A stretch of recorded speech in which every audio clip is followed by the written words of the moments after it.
আমরা যখন আমাদের ওয়ার্ডপ্রেস ওয়েবসাইটে কোনো ফাইল বা ছবি আপলোড করতে যাই তখন হচ্ছে একটা কমন সমস্যা দেখা দেয় সচরাচর। তো আমি হচ্ছে একটা ফাইল আপলোড করছি, এখান থেকে ফাইলটা আপলোড করার পর দেখব যে আসলে সমস্যাটা কী, এবং আজকের ভিডিওতে আমরা সেটা সলভ করার ট্রাই করব।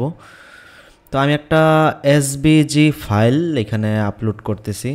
শুধু এসবিজি না, অনেক সময় পিএনজি বা যে কোনো ফাইলের ক্ষেত্রে আপলোডের সময় এই এররটা দেখা যায়। এটা হচ্ছে the server can not process the image, this can happen it the server is busy or does not have enough resource to complete the task. তো এরকম একটা এরর এখানে শো করতেছে। এটা শুধু এসবিজির ক্ষেত্রে না, যে কোনো ফাইলের ক্ষেত্রে এটা শো করতে পারে। তো আজকে এটা আমরা সলভ করার ট্রাই করব।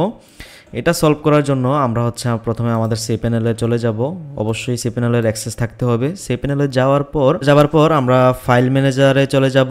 এখান থেকে ফাইল ম্যানেজারে যাবার পর আমরা হচ্ছে পাবলিক আন্ডারস্কোর HTML যেখানে ফোল্ডার, এখানে চলে যাব। ডব্লিউপি কন্টেন্টে যাব। এখান থেকে হচ্ছে থিম অপশনে চলে যাব।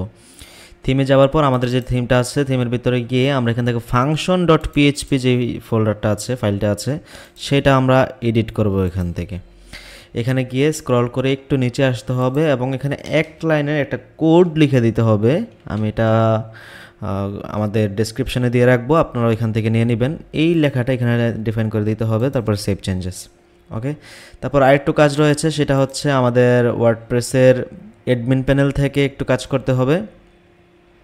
সেটা হচ্ছে আমরা অ্যাপিয়ারেন্সে যাব এবং থিম ফাইল এডিটরে যাব।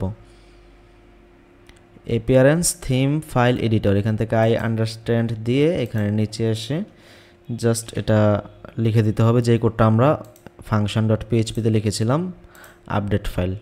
ওকে, আমরা এবার দেখি আমাদের একটা ফাইল আপলোড করা যায় কি না। আপলোড থাম্বনেলে গিয়ে আমরা হচ্ছে এখানে আপলোড সেকশন, এখান থেকে সিলেক্ট করব এবং আমাদের ফাইলটা নিয়ে আমরা আপলোড করার ট্রাই করব, যেটা সাকসেসফুলি আপলোড হয় কিনা। যে হয়ে গেছে, এটা সিলেক্টে ক্লিক করার পর এই যে আপলোড হয়ে গেছে।